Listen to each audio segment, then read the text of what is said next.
At a time where Pokemon's popularity blossomed, Digimon rode on its success. Now, I am not saying that Digimon is a ripoff of Pokemon, but its brief popularity wouldn't have been possible without it. Besides the name, the two don't actually share a lot in common. Digimon's origins actually come from Tamagotchi. Tamagotchi were little handheld digital pets which caught on with younger audiences. But Digimon was directly marketed to boys. The comic book boom had just reached Japan, and that overly masculine art style influenced Digimon's style. The Digimon Adventure anime was able to appeal to a wider audience by inventing heartfelt characters to inhabit this crazy world. Behind the chest-pumping, vein-popping bullets and muscles, it's a story about kids, their relationships, and growing up. Digimon tells the story of 7 kids. By the way, my name's Tai. This is Sora. She's okay for a girl. And Matt's too cool. Just look at that haircut. And this little kid is Izzy. He should have gone to computer camp. That's Mimi. I'll bet you can guess her favorite color on the first try. TK is Matt's dopey little brother. Oh, and this is Joe. But don't ever scare him. He'd probably wet his pants. Amongst a series of strange weather events, it starts to snow in the middle of their summer camp. Suddenly, each kid receives a Digivice from the sky, and they're transported to the digital world. There, they meet Digimon. What are they?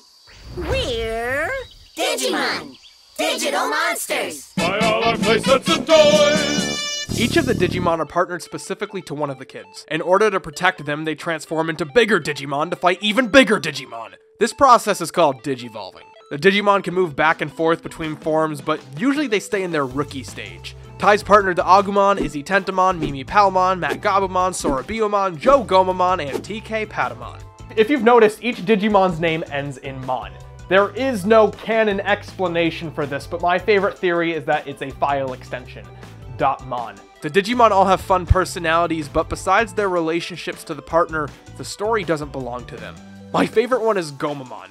Joe is so cautious, and Gomamon is such a silly character. They complement each other so perfectly. Yay, we get to swim! Gomamon, you better wait and make sure it's safe first. Plus, Gomamon eventually turns into this walrus Viking Thor turtle. In the first few episodes, the kids are just surviving and searching for a way to go home. The Digimon act as guides through this crazy world. They find disconnected telephones, a trolley in the middle of the lake, and hollowed out trees with intangible walls. When one of the kids gets into danger, their partner will digivolve into a higher level in order to protect them. The variation of larger Digimon is fun, with no two ever looking alike. They run into a giant squishy guy, a snowman, a wild guy, rhinos, this gross yellow guy and a mouse, and both of them take a liking to Mimi. And then there's the Numamon, slugs who literally throw pink shit at people. Some of the Digimon inhabiting the world are straight up jerks, and others are just good guys who have been affected by a black gear, a sort of computer virus that causes violent behavior. The grounding factor in this world comes with the characters, who each play a different role amongst the group. Izzy's curiosity helps them learn more about the digital world. Sora is a selfless supporter. Tai becomes the de facto leader. Joe is the group conscious. Matt looks out for everyone's feelings. TK, being the youngest and Matt's younger brother, is a source of worry and joy. And Mimi, sweet, lovable Mimi, her role is being blunt, but she's kind of a brat. I can't take it anymore. I haven't had anything to eat and my feet are killing me. But they let you know pretty early on that she's just as valuable as everyone else on the team. Eventually, the group finds shelter in a mansion. They re-energize with food and showers, getting naked, and then we're introduced to Devimon, the evil Digimon who has control over the black gears. Devimon separates the kids because he knows that together they can defeat him. But slowly, the kids start to find each other again. Tai finds Matt, who's worried about TK, and his frustration leads to a fistfight. Matt breaks down and tells Tai that his overprotectiveness of TK is him compensating for the fact that he's never around. TK and Matt's parents are divorced, and they have split custody, so they never see each other. A lot of the kids have at-home issues that are slowly addressed over the course of the series. Some issues end up getting resolved, but others just have to learn to live with them. There's a scene later in the series where their whole family is together. TK is so ecstatic, but you can just feel the tension between Matt and his mom. One episode features Izzy and Mimi together. Izzy discovers that he can log on to the digital world's database from his computer, but Mimi gets irritated at him and runs away. The interaction between these two are priceless, and you get to hear their Digimon try to pitch their side. Don't cry, Mimi! Oh no, not you too! Izzy, do something! Do what? My laptop can't do everything. Meanwhile, TK and Patamon discover the primary village, a place where Digimon are born and reborn. Since Digimon are digital, when they die, their data is just broken down and they're reborn again. At this point, Patamon is the only Digimon in the group who hasn't digivolved. But it comes close. Patamon gets in a hard situation, and the show does some goddamn edging with teasing Patamon's evolution. He's digivolving. But nothing. As everyone gets back together, Devimon infects Leomon, this handsome, muscular, rugged. The Digivice shines, getting rid of the black gears inside of Leomon, and Leomon's like, thanks. Afterwards, they have a little powwow, and Leomon explains that the kids are the Digi-destined, those who were chosen to protect the digital world. The Digivice is a connection between the kids and the Digimon that help them to digivolve. The kids decide that defeating Devimon may help them get home, but he just kicks the shit out of them. And finally, release. Come on, Digivolve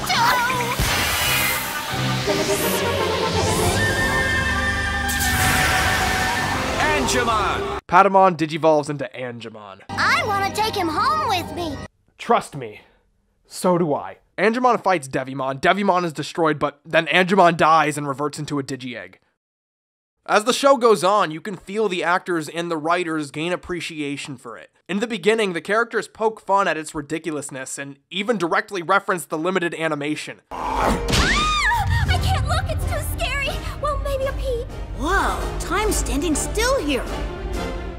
The character they have the most fun with is Togemon, who's just a cactus with boxing gloves. You're going down, big boy! I can feel them laughing behind the recording booth. The kids are always making Digi puns, and Izzy even says Prodigious, which is just close enough to count. There's Digivice, Digi-destined, Digiworld, Digivolved, but nothing is as bad as the Digi-rap. Did you see? Did you hear? Did you know what's coming? A Digi-Destiny starts today! Even though the stupid jokes never stop, as the show continues to go on, the writing and the acting inevitably gets better. The first arc spends its 13 episodes building a solid foundation of character and setting. You get to know these characters and how they interact with every other person within the group, and that's because of how strongly they're written. You could drop any of these characters into any situation and it would be entertaining. Izzy, I know how to get it to boot up. You just gotta give it a couple of subtle Hey, adjustments. quit it! Are your brain cells malfunctioning? After defeating Devimon, the Digi-destined are contacted by an old man named Genai. He says that the next step in their journey is for them to search for tags and crests to help their Digimon reach the next level. The kids leave File Island and head for the continent of Server, a new location. Digimon is a show that's able to tell a complete story without blending episodes together. Each episode is a distinct chapter. Variation episode to episode is found within the characters featured and the action. You have giant monster versus giant monster, but in moments like this where Agumon is smaller, it's only through creative thinking that they're able to win the fight. Devimon was literally Satan, so to contrast his darkness, the next villain they face is Edamon, Something's caught in my network. a monkey who does an Elvis impression. That's where I hold my annual Tribute to Me show. I wonder what they're doing all the way over there. You got any idea? This may seem out of place, but he's not the only character on the show whose voice is just an impression. Where's my fried banana sandwich? You also got Peter Lorre, Will. You weren't planning on running away now, were you? That would make me very angry. and Rodney Dangerfield. I'll take you there myself. It's not every day your lunch saves your life. That's the story of my life. No respect. I don't get no respect at all. Edamon is more of an obstacle villain. As the kids search for the tags and crests, he's always on their trail, and the kids are always on edge because he can track them through his dark network. Tai is the first one to find his crest, and under the pressure, he gets this inflated idea of importance. This comes to a climax when Agumon starts losing a fight. Tai throws himself into danger and forces Agumon to digivolve. This corrupts the Digivice, turning Agumon into a giant fucking evil, spooky, scary skeleton Digimon, who goes on a rampage. When he reverts back to his smaller form, Tai apologizes to Agumon and promises to never do that again. Over the next few episodes, the rest of the gang find their crests, and they're contacted by a Digimon trapped in Edamon's lair. Their rescue mission goes wrong and Sora is captured. Izzy accidentally convinces Tai that the digital world is only a simulation, so Tai keeps making stupidly dangerous decisions. Eventually, Tai learns that there are real consequences that come with being harmed in the digital world. Where most of the danger in the show has involved giant monsters, the moment where Tai has to be courageous is really intimate. Izzy was able to determine a weak point in the infrastructure of an electric fence, and Tai has to force himself to trust Izzy in order to save Sora.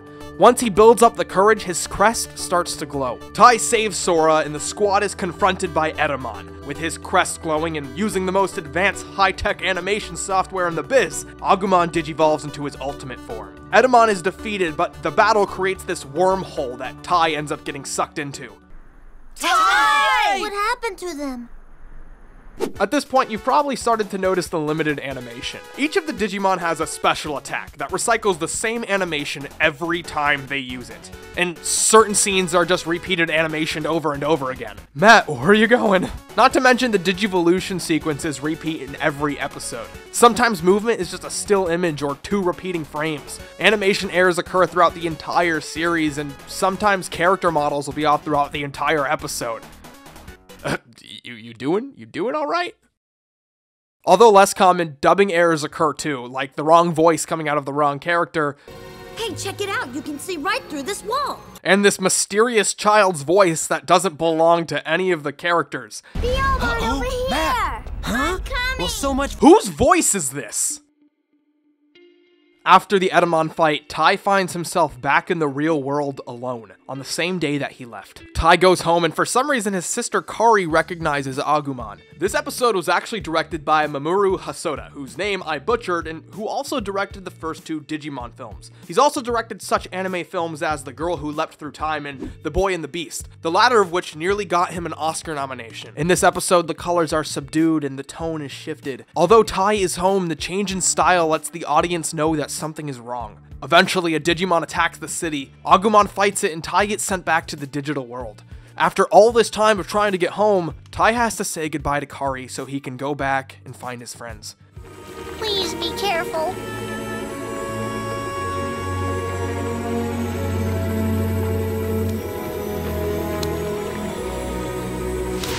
Bye, Kari. Bye-bye, Tai. Don't forget about me.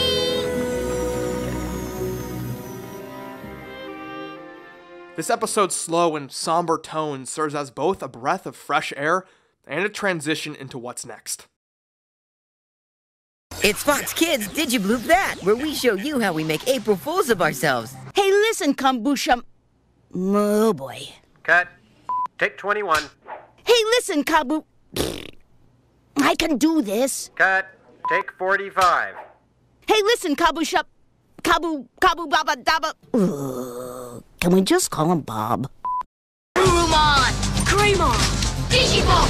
Throw! The Digimon Adventure continues with Digimon action figures, trading cards too. Digimon! Each sold separately from Bandai.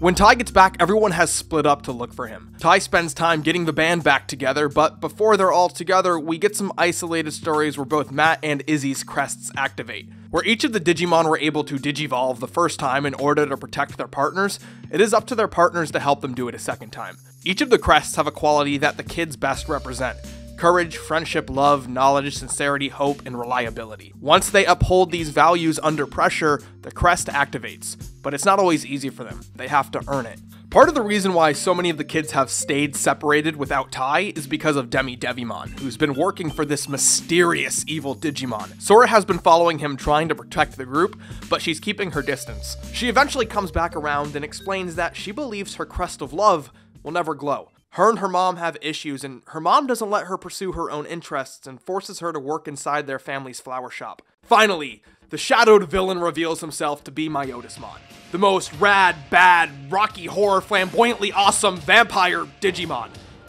He's got bats. Sora won't let Biyomon fight, but then she makes a connection between her own overprotectiveness and her relationship with her mother. Her crest of love glows and Biyomon digivolves. I'll protect you, Sora! Hey Digimon, awesome friends to the morning. Bling bling!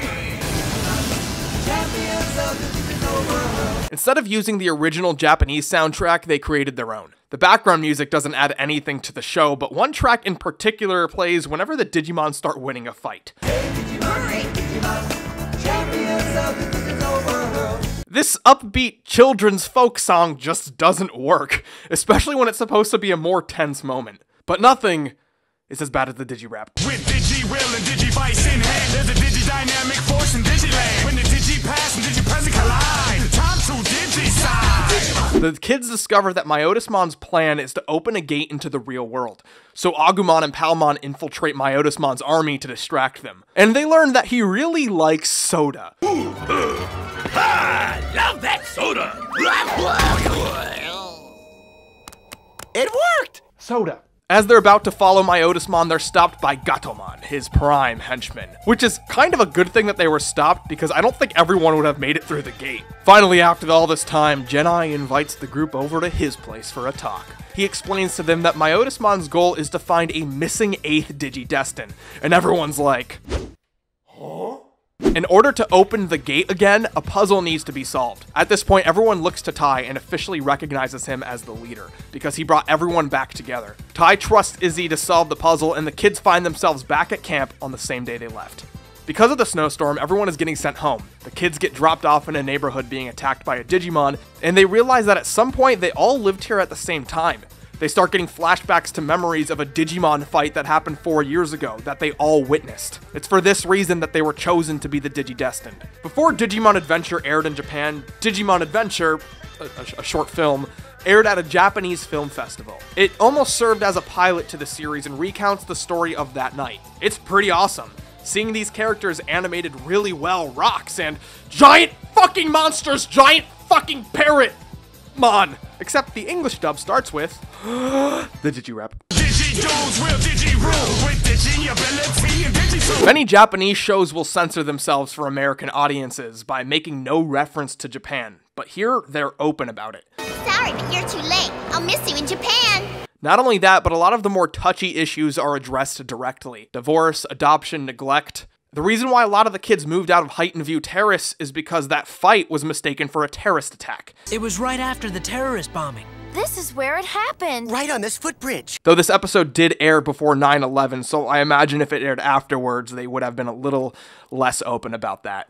Later, there's a reference to the number of the beast from the Bible. What's the hour of the beast?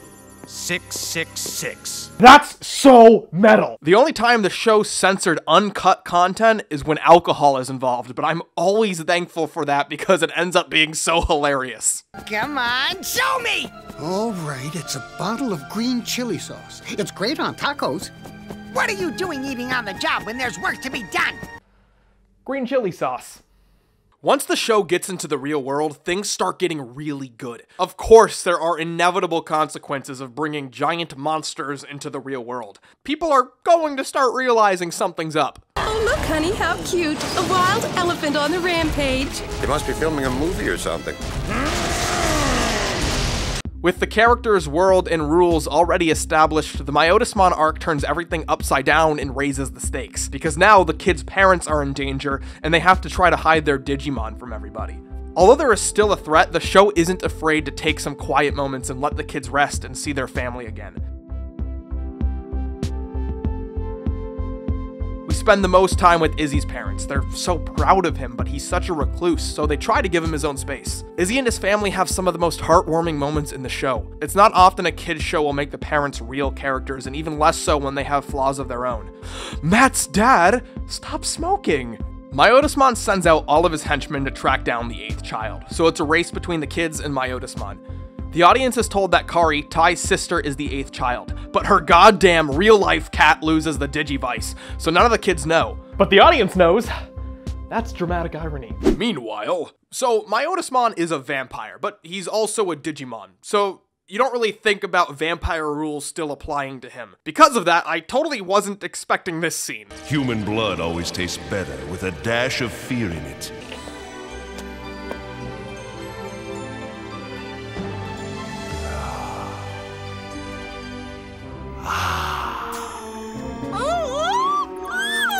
It happens once, it's briefly mentioned again, but then nothing. Okay. One of the highlight episodes in this arc is out on the town. TK and Matt come across Pumpkinmon and Gatsumon, 2 of Myotismon's henchmen. All they want to do is have fun, but TK and Matt just try to keep them out of trouble. You guys need to change your attitude. You need to change your clothes! This look says you're not afraid to think big. Eventually, Myotismon gets pissed that they're not doing their job, and it all climaxes when they end up sacrificing themselves in order to save Matt and TK. I wish this was the moment where Matt's crest of friendship activated for the first time, but instead Angemon finally comes back, so that's neat. Some of the show's experience is actually lost through binging. It takes them about 28 episodes to get back home. When you're waiting for new episodes week by week to see this happen, it's long, and it's a huge relief to see them finally reunite with their family. But when you can watch all those episodes back to back, it doesn't seem that long. The return of Angemon is supposed to be this big thing, but it doesn't translate. It felt so much longer when I had to catch these episodes on TV day by day, and I can imagine those who watched it weekly got the feeling even more. While searching for the 8th child, Gatomon gets recognized as a Digimon by Kari. Kari invites Gatomon into the house, and then there's this mixture of tension and awkwardness as Gatomon tries to convince herself to kill Kari. Hi! Come here!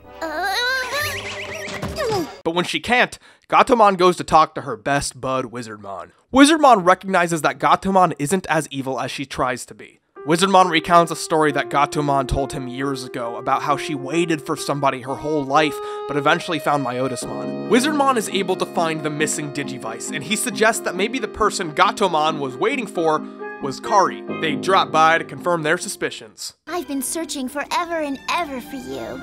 You could have just called. Gatomon and Wizardmon try to steal Kari's tag and crest from Myotismon. She gets caught and Myotismon uses her to discover who the 8th child is. Myotismon's minions gather all of the people in Tokyo, bringing the kids to him and trapping everyone else in the convention center. Once Kari sees the destruction in the city, she turns herself into Myotismon. The whole squad comes to her rescue. Myotismon attacks Kari, but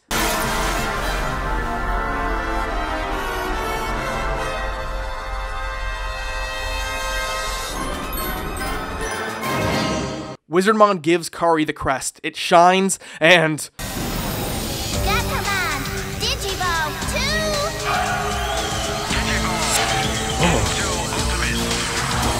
2!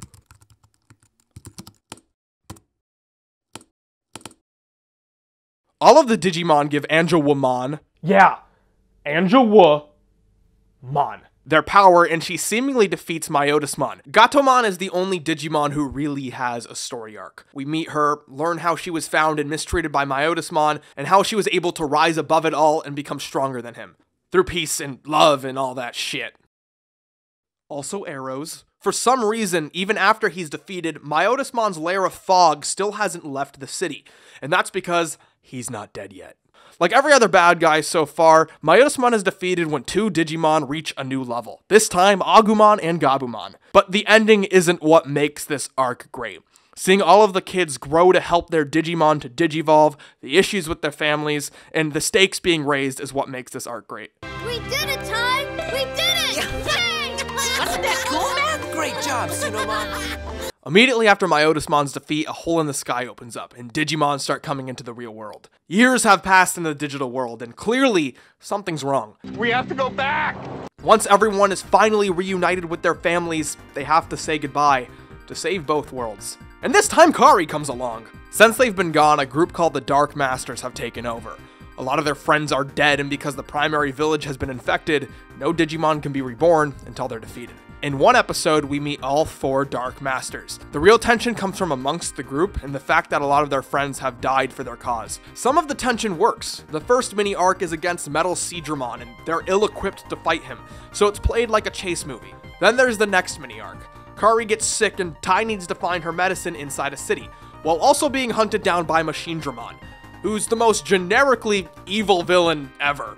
Send units to all 12 locations and blow them up. All of this tension to help Kari results in Tai punching Izzy when some minor thing goes wrong, but a lot of the tension seems forced, like when Matt recognizes that TK doesn't really need him to protect him anymore. This results in him challenging Tai and eventually leaving the group. This fractures the group until the final battle. There are standout moments in this arc, but they're all individual moments.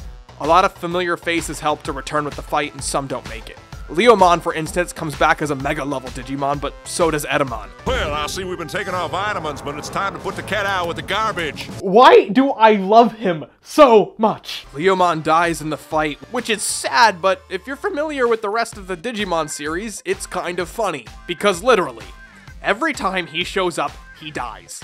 One of my favorite moments, not only in this arc, but in the entire series, is between Puppetmon and TK. Puppetmon is the childish member of the Dark Masters, and he ends up kidnapping TK as a playmate.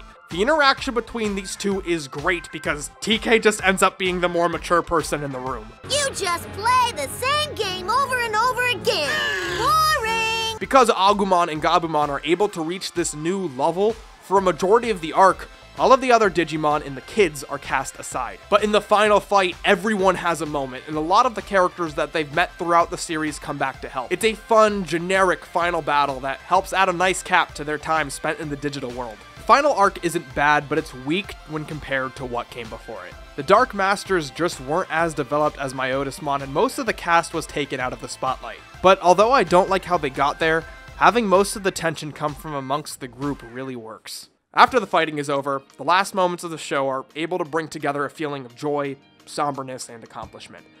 The kids are forced to say goodbye to their Digimon, and even though they aren't sure if they will ever see each other again, they hold on to the hope that one day they might. This isn't the end of their adventures together, just another chapter.